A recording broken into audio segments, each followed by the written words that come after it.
Hello, my name is Nathan Brummel. I hope you're having a great day. Today we're going to have a second talk on the matter of urban missions. In our first look at urban missions, we talked about some of the challenges faced by the church in the 20th century. Some evangelicals and fundamentalists and Reformed churches too sort of recoiled from the urban centers. Many Dutch Reformed churches were in smaller cities or in the suburbs, and to them, urban centers presented a serious challenge. Today we want to talk about some of the wrong ideas about urban missions that we can find in the 20th century. For example, we find some Reformed theologians who are explicitly against urban missions and even against urban missions to people who live in ghettos or slums in urban centers, and we'll see some of the rationale behind that. One person who had a very negative view of urban missions was Herman Hoeksema, although it's true that Herman Hoeksema was the pastor of a large church, First Protestant Reformed Church, which was in a downtown Grand Rapids area. But back in those days when a large number of Dutch immigrants lived in Grand Rapids, apparently Grand Rapids wasn't at that point viewed in terms of being like an urban center that had despair and a lot of problems. But Hoeksema had a decidedly negative view of urban missions. He, in fact, talked about urban missions in America as so-called evangelism. What he did is he distinguished mission outreach to those who in their generations were never Christians from evangelism, which was outreach to people who in their generations were confessing Christians. You see, the problem from his perspective is that a lot of people in large urban centers like Chicago were people who were in their generations had been confessing Christians and Protestants. So he said this, he said, so-called evangelism is conducted usually in the larger cities of the nations among those whom the gospel has already been preached. Evangelism is conducted among those that once belonged to the church and now belong to the church no more in any sense, or among those that nominally still belong to the church but belong to the false church. So the question is, did Hoeksema think that in the 20th century, Reformed churches should try to plant churches in large urban cities and inner cities? Well, Hoeksema, he has an antidote. He records how a Mr. Loomis, he says, approached him with the idea of doing urban evangelism in the slums, that is among the poor and social outcasts in places like Chicago, which would have included doing outreach among poor people who are poor immigrants, as well as many of the blacks who had immigrated to the north from the south and from segregation there. And Hoeksema says this, he says, in this city, I told Mr. Loomis once, he came to me and wondered how he could organize a church as our church there. He was surprised that apparently at least we had such a flourishing church and was very anxious to organize a church like that among people that no longer were in the church. I told him, by all means, not to go to the slums. It seems as if when you want to conduct evangelism, the idea is usually to go to the slums, to the poor, and people that are outcasts even socially. You can just as well go to College Avenue and Madison Avenue and try it there once. Go to Fountain Street Baptist Church and try it there once. Maybe you'll have some fruit there. There's no reason to go to the slums at all. You can just as well go to the rich. Well, he didn't like that at all. But nevertheless, his work failed. So here's someone who came to Hoeksema for advice about doing some church planting in a large urban center, and he did not encourage him. Commenting on urban evangelism, which is sort of his phraseology to talk about reaching out to people who have in their generations been Christians, he says, and therefore it is my conviction. I would not say that that work is entirely fruitless, because you never know whether perhaps an individual here and there does not yet belong to the dead branches, but otherwise in general I dare say that work is usually without fruit. And then he returns to the same subject with the same negative bias against outreach in urban centers. He says, and for that reason I think that work of evangelism And that is also actual fact is usually without fruit. In Chicago, there was that fruit. I forget the name of the man now, but at any rate, he worked in the slums of Chicago. And as long as I knew, there was absolutely no fruit there. And he worked there for many years.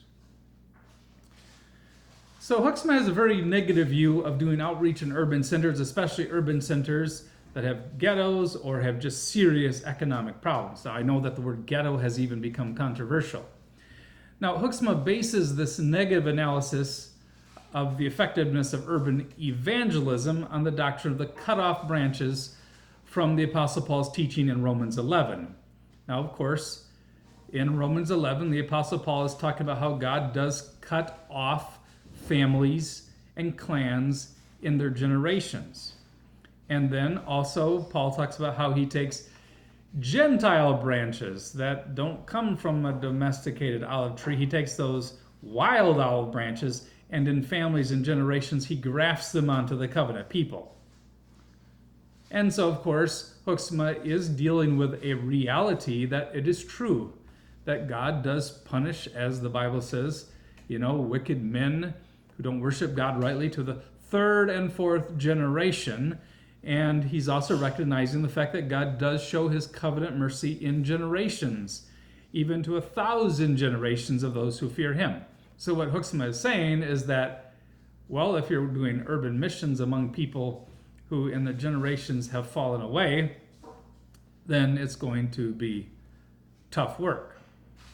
And therefore he is implying that it's probably wiser to go to Gentiles who have never heard the gospel and expect the Lord to show greater blessing there. So, of course, there is something to what he's saying here. Now, of course, this argument would be an argument against the Protestant Reformed churches doing mission work in places like Northern Ireland, where they have sort of mission church plants going on among people who in their generations were Presbyterians. And so it would be an argument about, for example, going back to the eastern part of the United States, where there might have been a lot of people who in their generations were Calvinists and Congregationalists. And it is true that in some of those places, it's rather tough, and it can be hard work to carry out the mission of the church in comparison to other places. But what should we think of this sort of negative analysis of urban missions? Now, my first response is that, well, this isn't just a reality then in urban centers, it's a reality in rural areas. It's a reality in suburban areas. Both in urban centers and in suburban centers and in rural areas, you will find people who in their generations have left the church and have been cut off in their generations. That's true. And it is absolutely true that what Hoeksema is talking about does play a role in, for example, decisions about resources in foreign missions or even in domestic missions. For example, if you know that the church is growing wildly in an area in Asia or in Africa, but not in places like France or Germany, well, then the allocation of resources might very well mean that you have more resources and more missionaries to pour into places in Asia where the church is growing, where there's a great need for example, training of indigenous preachers.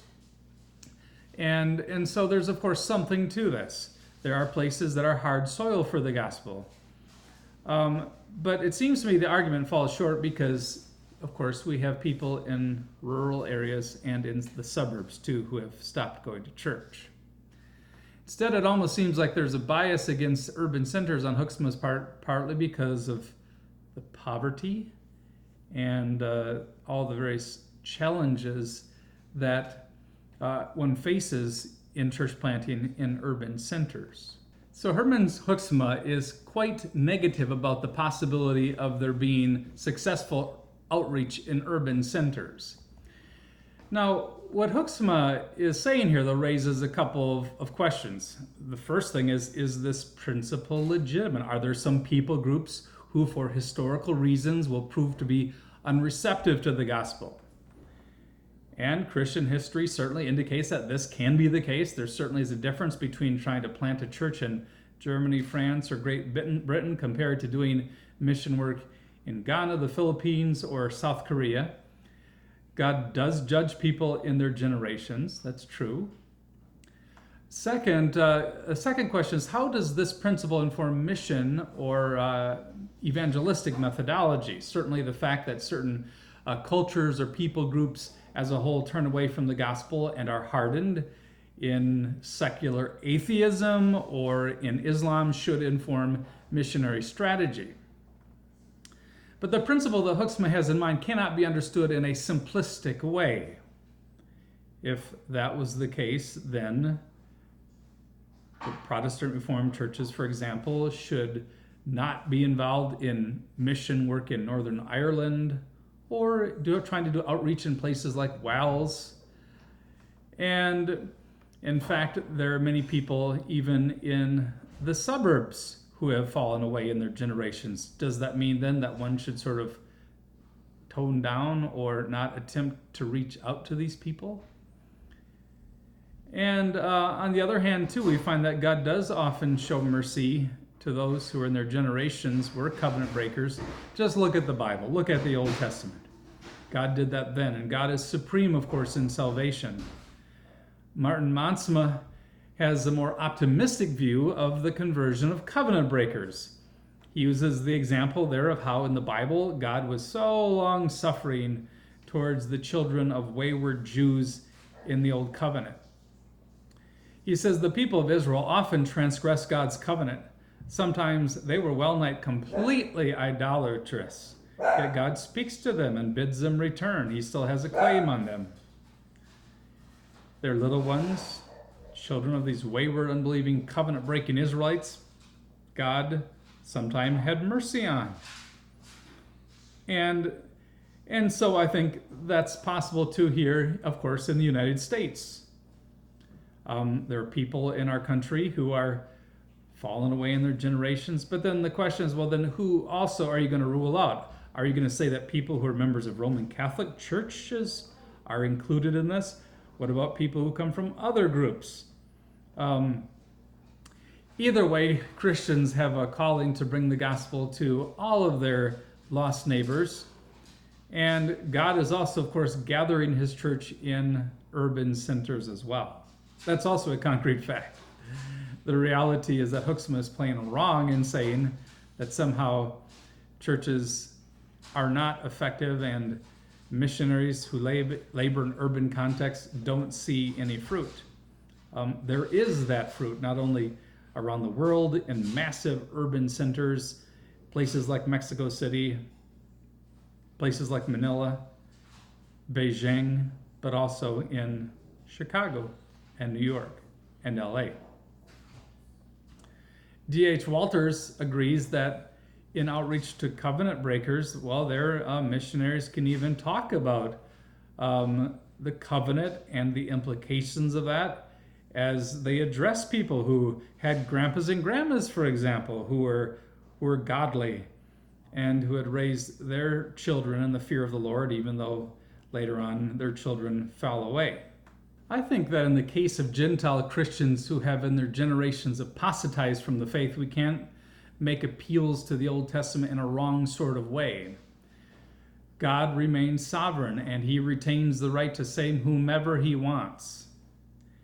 Also, I think we shouldn't view people who in their generations have abandoned the church as still covenant breakers. For example, if a person is three generations away from attending church, in some sense, they're not a covenant breaker. Yes, it was their ancestors who grew up in the church and abandoned it. Those people, those grandchildren, have no covenant claim and obligation upon them anymore.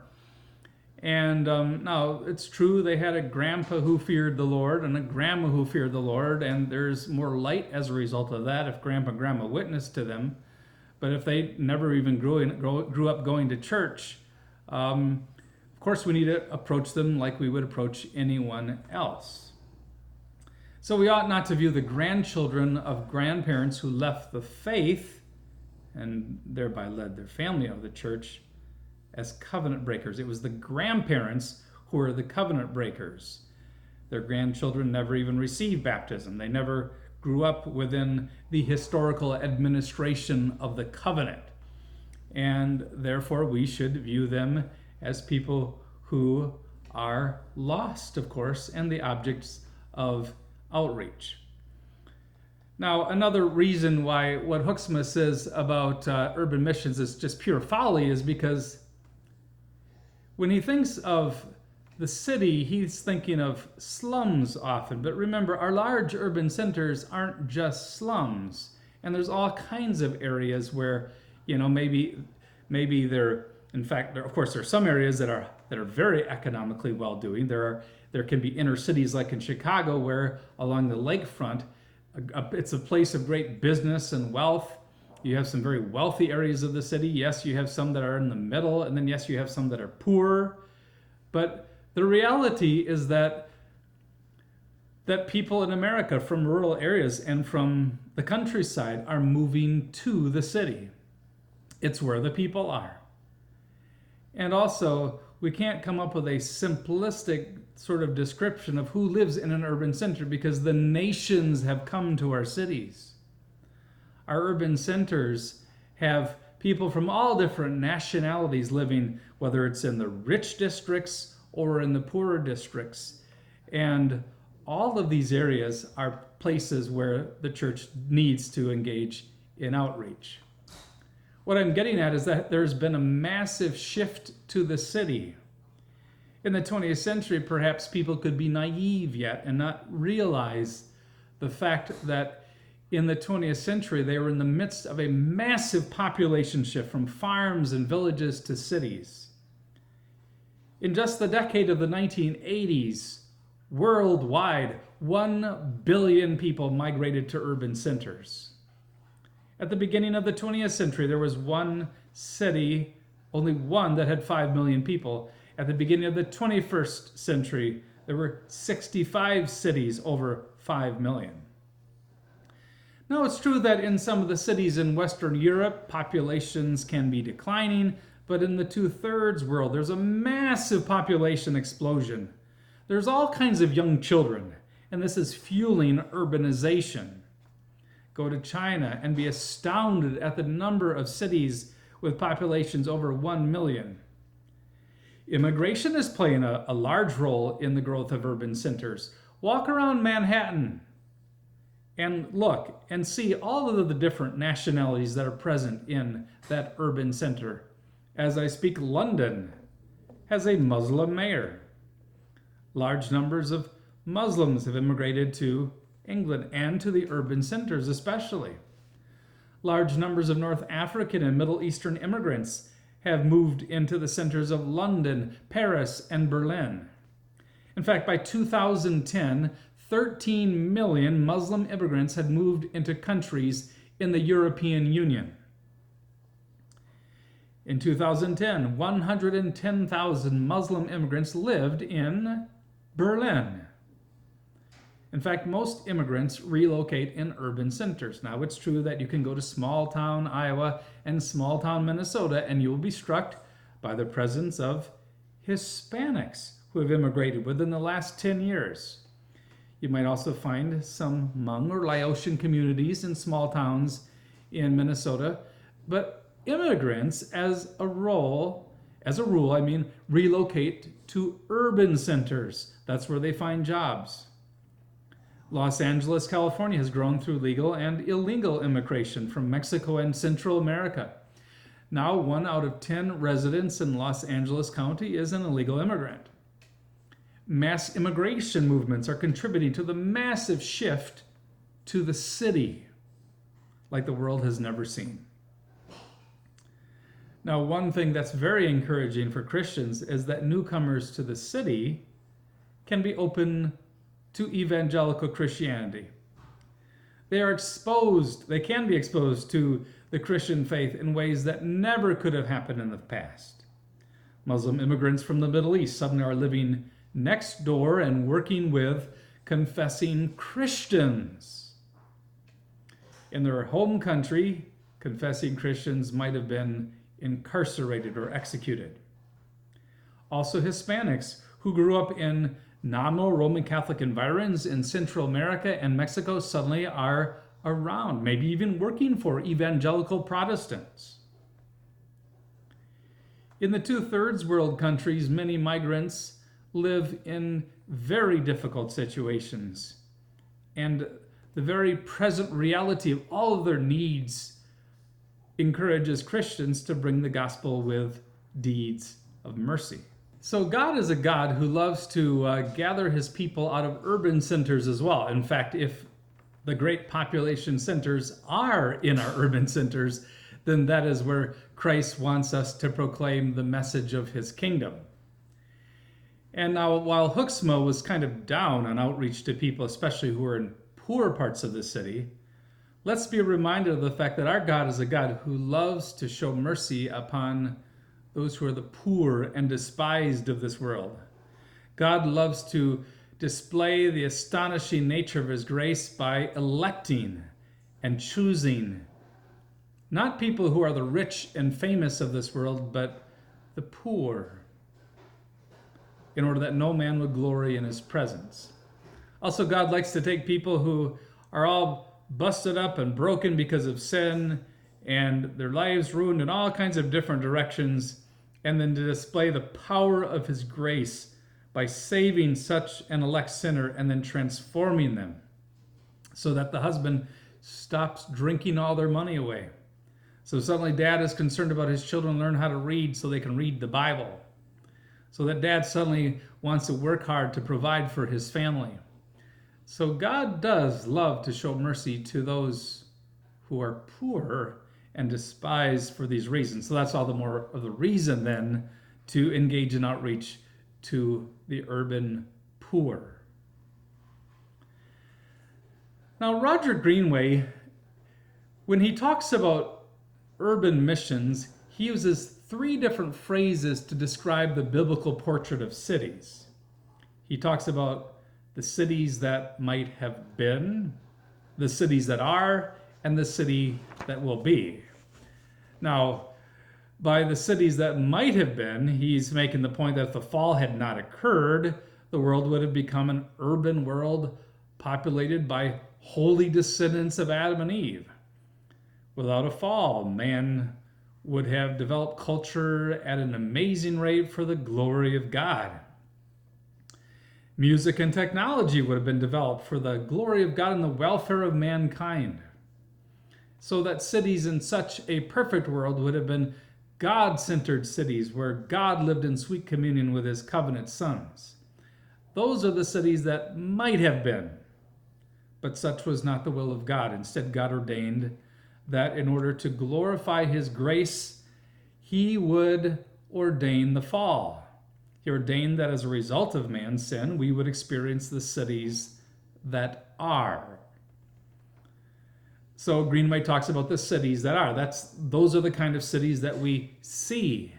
Post-fall cities is what they are. And post-fall cities are characterized by racism, violence, selfishness, crime, sin, rebellion. Because that's what characterizes the fallen man's heart. I recently went to the Ark Encounter in northern Kentucky. Answers in Genesis, the organization led by Ken Ham, built a full-size replica of Noah's Ark. And I was struck by a small exhibit in the Ark Encounter where you look at paintings of what the world might have been like before the flood of Noah. I guess I had never really in my mind tried to visualize what things were like prior to the great flood of Noah. The artists, they imagine large cities with developed civilizations existing before the fall. Paintings show cities in which idol gods are worshipped. I'd never thought of there being a sophisticated urban civilization prior to the flood, but I think these artists are probably right. The Bible talks about how men establish cities. Cities are places where sin can develop and cultural products can be produced by fallen human beings working together. Yet God, he allowed and ordained that this would happen. Now, it's true that after Noah's flood, he makes sure that all of humanity does not stay together at Babel. But God, in his sovereignty, did use the cities in Mesopotamia, for example, to develop the art of writing. But the cities that are cities where there is conflict, spiritual conflict. Greenway here is thinking in terms of the antithesis between the city of God and the city of man, and how that comes to fruition in the cities that are. Now, he does use this idea of common grace. Rather, I think we should use the language of divine providence and God's goodness. But Greenway says, given the truth that today's cities are the result of common grace, we can see the essential nature of the religious warfare that takes place every day in the cities around the world. Today's cities are by nature apostate corporations. Even their best accomplishments bear the marks of sin and active hostility to God and his word. Now, in the cities that are, Protestants have faced challenges in doing outreach. And Greenway thinks that one reason why it has been difficult for Christians in the 20th century to do outreach in urban centers among the urban poor is because of the alienation between the urban poor and middle-class Protestants. I think that also in the last centuries, clearly there was alienation between urban blacks and white middle-class Protestants. And the white middle-class Protestants did not try to bridge that gap in order to support the black church. Greenway thinks that one of the greatest tragedies in American history is the alienation of the laboring classes from Protestant churches. He says Protestantism was equated with the interests of business and management, and churches canonized the kings of industry as the elect of God. Greenway laments the fact that the Roman Catholic Church was more closely identified with the urban poor in the late 1800s, and that was partly because many of the urban poor were Irish Roman Catholic immigrants who labored in urban centers like New York and Chicago. And many Protestants did not articulate biblical principles in relation to these burning social problems in the inner city. And therefore there was an alienation between evangelical Protestants and immigrants. In fact, this history is sort of similar to what happened at the time of the Peasant Rebellion in Germany 500 years ago. Remember, initially, the peasants in Germany had moved towards the Lutheran Reformation and Luther's teachings. But what happened is that a radical element got going, and they played a role in a rebellion against the nobles, who had, of course, wronged the peasants in many ways and mistreated them. The rich in Germany and the princes had mistreated the peasants. But what happened is that when the peasant rebellion occurred, Luther sided with the nobles because he believed that we are to submit to those whom God places in authority. But the problem is that he also, in some of his writings, and especially one writing, he talked about how the nobles should strike down the peasants like dogs. And he used very strong language about how they should hack at them. Well, one result is that peasants, after they were crushed by nobles, some of them who were Protestant, is that many of the peasants did turn away from the Lutheran Reformation. And the Lutheran Reformation thrived in the urban centers and among the middle class. Now, in this talk, we've talked a little bit about some challenges to urban missions, some views, in fact, by Huxham about why one ought not to engage in urban missions. And we've responded to that. And what we want to talk about next time is we want to talk about what did evangelical Protestants do in the 19th and in the 20th century when it came to urban missions.